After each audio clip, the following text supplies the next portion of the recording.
What is going on, guys? It is Simon here and it's time for some pickups.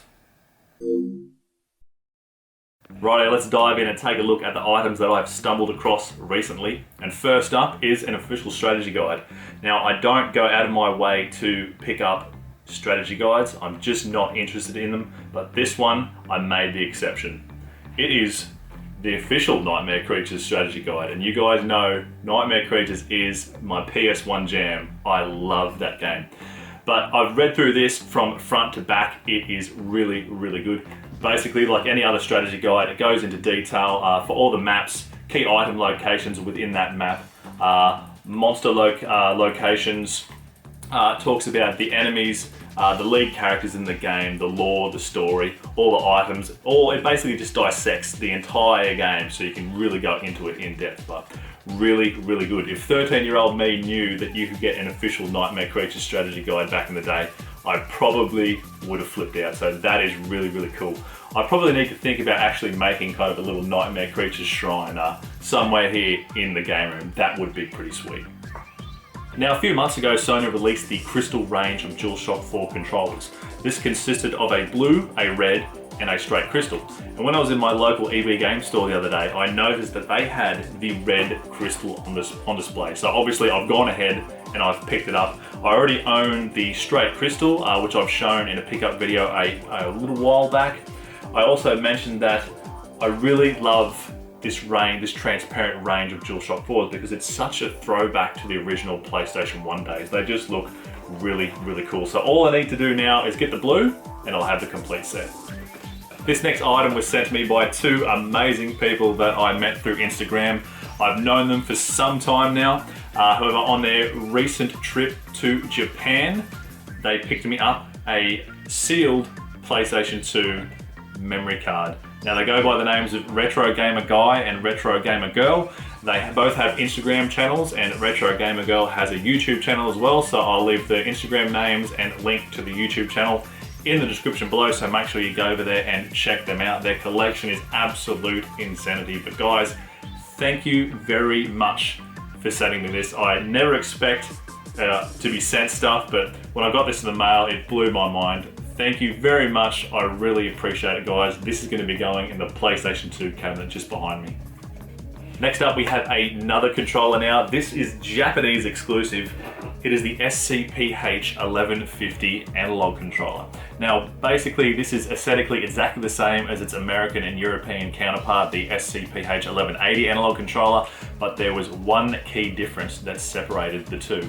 The Japanese exclusive 1150 came with force feedback, where the 1180 didn't. So it wasn't DualShock, it was force feedback. So unfortunately, the analog controllers didn't see a very long life cycle because about a year and a half after their release, they would discontinue to make way for the original DualShock. So a pretty cool and often overlooked version of PlayStation controller.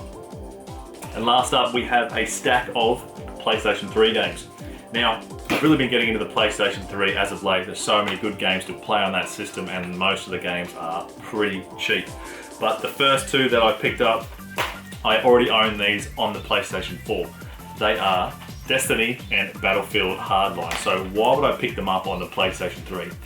Well, another thing I've been doing lately, I've been comparing cross-generation games, seeing how they run on the PlayStation 3 and then comparing them to their PlayStation 4 counterpart. Basically, I want to see, with these two titles, what are the main graphical differences basically in textures or frame rate. Kind of see what the devs have done to optimize these titles to run well on the PS3.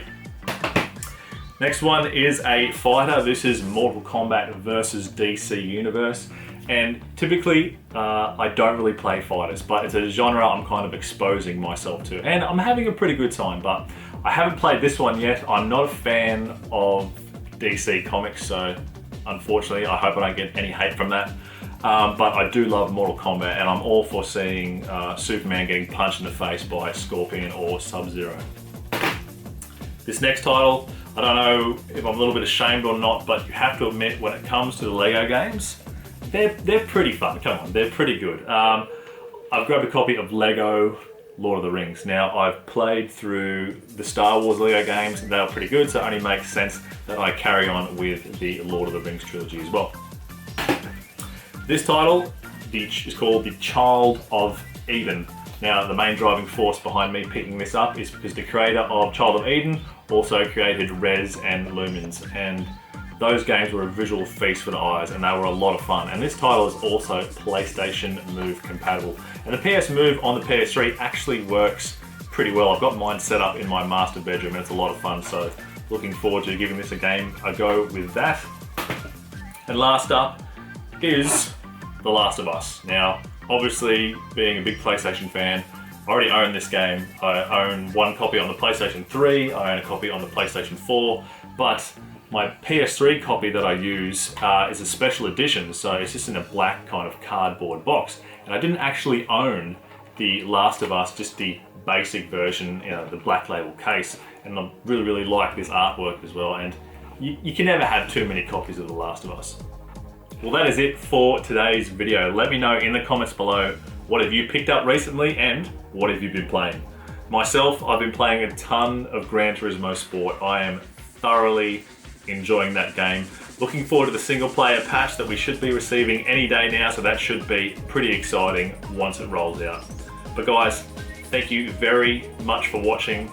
Enjoy your gaming, and remember, keep the positivity flowing, and I'll see you next time with more PlayStation content.